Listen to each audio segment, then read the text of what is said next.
Today we're breaking down why everyone loves Bitcoin too late.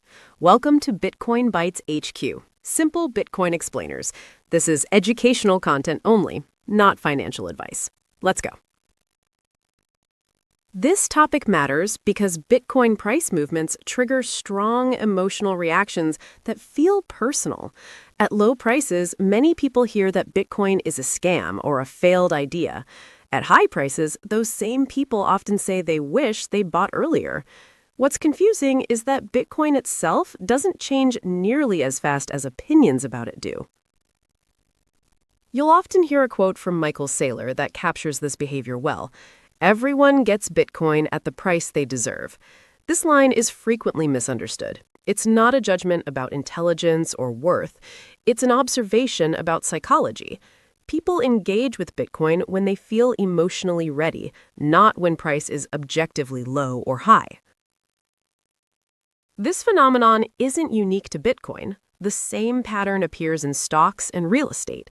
After stock market crashes, people say equities are broken. After housing downturns, buyers disappear. Then, once prices recover and confidence returns, those same assets suddenly feel safe again. Bitcoin simply compresses this cycle into shorter frame times, making the behavior easier to notice. Most people experience Bitcoin almost entirely through its price. The chart becomes the main source of information. When price rises, interest grows. When price falls, doubt grows. This happens because price is visible, simple, and constantly updating, even though it explains very little by itself. This is called loss aversion. Humans feel losses more strongly than gains. A falling price feels like danger, even if nothing fundamental changed. When Bitcoin drops, fear looks for certainty, and calling it a scam can feel emotionally stabilizing. Think of it like watching the assessed value of your home drop during a housing slowdown. Even if you're not selling, the lower number feels threatening. Bitcoin's price just updates more often, so that emotional response happens more frequently. Another important factor is social proof. When people are unsure, they look to others for cues. Rising prices attract confident voices. Falling prices amplify warnings. The crowd's mood follows price, and price then feels validated by the crowd. A related point is that price is often misunderstood as a verdict rather than a signal. Price acts more like a smoke alarm than a diagnosis. It tells you something is happening emotionally in the market, but it doesn't explain why or whether anything is fundamentally broken. Another layer is time horizon. Short time frames amplify emotion. Long time frames smooth it out. For example, housing assessments are usually published once a year, so homeowners rarely experience the same kind of constant fluctuation that a daily stock price or second-by-second Bitcoin chart can create. Checking prices constantly makes volatility feel overwhelming, while zooming out often tells a calmer story. Bitcoin feels intense partly because many people view it through a very short-term lens. Hindsight bias also plays a role. After large moves, outcomes feel obvious. At high prices, people believe they missed something clear. At low prices, people believe the failure was predictable. Memory adjusts to reduce discomfort, even though volatility is normal across markets.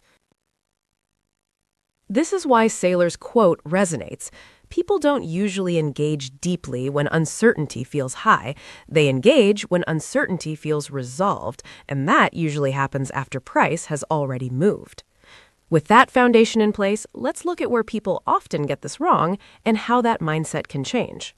A common misunderstanding is hearing everyone gets Bitcoin at the price they deserve as an insult. That's not what Michael Saylor meant. The quote describes comfort, not competence. People wait until price action, headlines, and social acceptance reduce emotional friction enough to act. The same thing happens when people finally buy stocks after years of skepticism, or enter housing markets once prices already feel validated. Another misconception is assuming that understanding Bitcoin should lead to perfect timing. This belief keeps people locked into price-focused thinking. As long as price is the main lens, emotions remain tied to short-term movement, just like watching a stock ticker all day. Education changes the experience. As people learn how Bitcoin works, attention gradually shifts, price becomes one signal among many, not the entire story. Understanding scarcity, fixed rules, and global participation reframes Bitcoin as a system, not just a speculative chart. Volatility also begins to feel different. Instead of being a flaw, it becomes a teacher. Sharp price moves expose how much uncertainty someone is carrying. Just like driving in heavy rain teaches more than driving on a clear day, volatility reveals gaps in understanding that calm markets can hide. It's also common to think regret equals failure. Many people feel embarrassed discovering Bitcoin later. They tie their identity to timing, as if buying earlier would have made them smarter.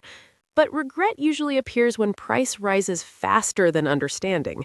Education closes that gap and softens emotional reactions. When I first encountered Bitcoin, I treated price movements like instructions. Drops felt like warnings, rallies felt like confirmation. Over time, learning more about how Bitcoin functions shifted my focus away from constant price watching.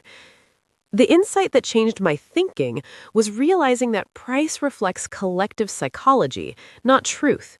People engage when their emotions finally align with their understanding. That's what Saylor's quote really means.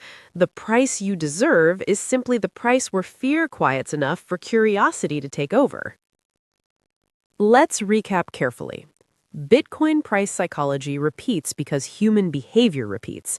Fear dominates at lows, regret appears during recoveries, confidence shows up late after much of the move already happened. This pattern appears across markets, but Bitcoin makes it easier to see because the cycles move faster. As people educate themselves, the relationship changes. Bitcoin stops feeling like a test you're failing and starts feeling like a system you're learning. Price still moves, but it carries less emotional weight. Understanding replaces urgency, and patience replaces panic. Think of price like noise around a machine. At first, the noise is all you hear. Once you understand how the machine works, the noise fades into the background. The machine hasn't changed, you have. A simple next step is to notice your emotional reaction the next time Bitcoin price moves sharply.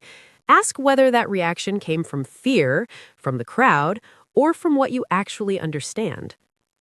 That's why everyone loves Bitcoin too late, simplified. If this helped, like, share, and subscribe for more Bitcoin explainers. Drop your biggest takeaway in the comments. I'd love to hear your thoughts. See you in the next one.